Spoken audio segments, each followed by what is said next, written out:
Pada hari Sabtu 24 Desember 2023, dua warga yang melintas di Pormar dekat Talambur di Chennai melihat kepulan asap yang keluar dari lahan kosong sekitar pukul 7:30 malam. Mereka mendekati kepulan asap itu untuk menyelidiki apa yang terjadi. Sesampainya di sana, para warga menemukan seorang wanita terbakar. Mereka segera memadamkan api yang membakar tubuh wanita itu. Setelah berhasil dipadamkan, mereka segera menghubungi ambulan dan polisi. Wanita tersebut dalam kondisi tangan dan kakinya terikat, serta tubuhnya penuh dengan luka bakar. Mereka sempat menanyakan namanya dan nama keluarga wanita itu. Dengan suara yang lemah, wanita itu berkata bahwa namanya adalah Nandini, dan dia menyebutkan sebuah nomor telepon. Salah satu warga menelpon nomor tersebut, dan seorang pria menjawab panggilan tersebut. Pria itu adalah teman Nandini bernama Vetri Maran. Ketika diberitahu situasi yang terjadi, dia segera pergi ke tempat kejadian dan membantu polisi membawa Nandini ke rumah sakit. Namun sayangnya Nandini tidak tertolong dan dinyatakan tewas di rumah sakit karena luka-lukanya yang sangat parah. Polisi langsung menyelidiki kasus ini. Nandini merupakan insinyur perangkat lunak. Mereka mewawancarai teman-teman Nandini di perusahaan tempatnya bekerja. Teman-teman Nandini mengatakan Nandini memberitahu mereka kalau di hari itu Nandini akan pergi bersama Vetri Maran. Saat polisi menganalisis catatan panggilan ponsel Nandini yang ditemukan di TKP, diketahui kalau Vetri menelepon Nandini sehari sebelum kejadian dan di hari kejadian. Polisi yang mencurigai Vetri langsung menangkap pria itu di hari Minggu. Saat menganalisis ponsel Vetri Maran dengan bantuan polisi kejahatan dunia maya, mereka mengetahui bahwa dia berada di lokasi yang sama dengan Nandini di malam itu. Saat interogasi lebih lanjut, Vetri mengakui kejahatan yang dia lakukan. Vetri Maran dan Nandini adalah teman sekelas di SMA khusus perempuan.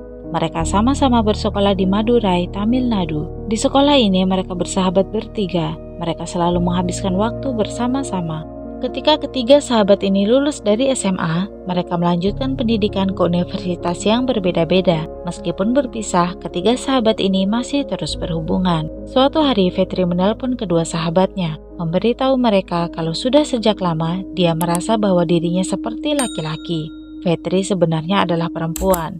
Dia bernama Pandi Murugeswari.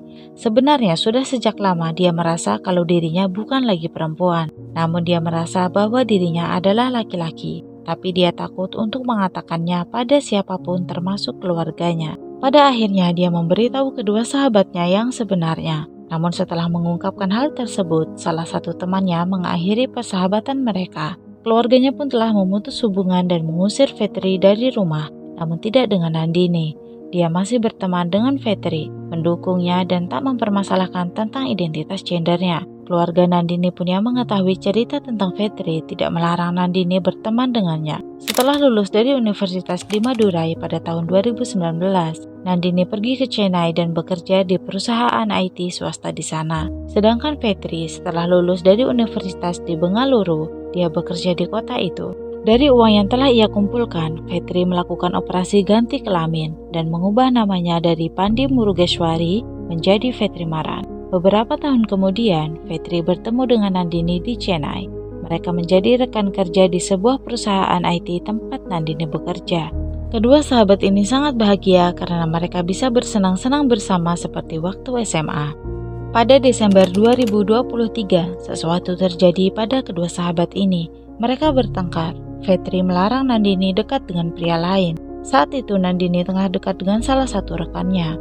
Karena pertengkaran itu, mereka tidak bicara satu sama lain selama beberapa hari. Pada tanggal 23 Desember 2023, sehari sebelum ulang tahun Nandini, Vetri menelpon Nandini untuk meminta maaf dan berjanji tidak akan ikut campur terlalu dalam pada urusan pribadinya.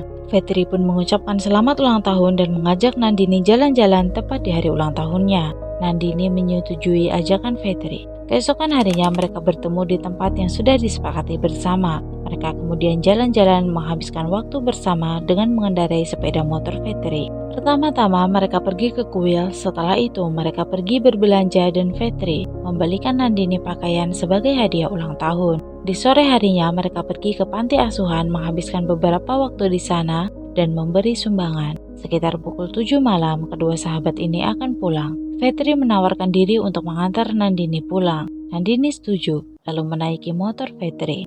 Dalam perjalanan menuju rumah Nandini, Fitri menghentikan motornya di sebuah lahan kosong. Di sini Fitri mengatakan akan memberi kejutan untuk Nandini. Dia menutup mata Nandini dan mengikat tangan serta kakinya. Nandini tidak mencurigai Fitri yang mengikat tangan dan kakinya karena dia sangat percaya pada Fitri. Namun saat itu, Fitri langsung menyayat leher, tangan, dan kaki Nandini dengan pisau berulang kali. Nandini berteriak kesakitan dan memberontak. Namun Fitri tidak berhenti dan terus menyayatnya. Dia mengambil botol bensin dan menyiramkannya pada Nandini, lalu membakarnya. Setelah itu, Fitri bergegas pergi dari sana. Di saat itu, dua orang warga yang tengah melintas di area itu melihat kepulan asap dan menemukan Nandini di sana. Mereka memadamkan api yang membakar Nandini dan memberitahu polisi. Dalam interogasi lebih lanjut, Fitri mengaku menyukai Nandini.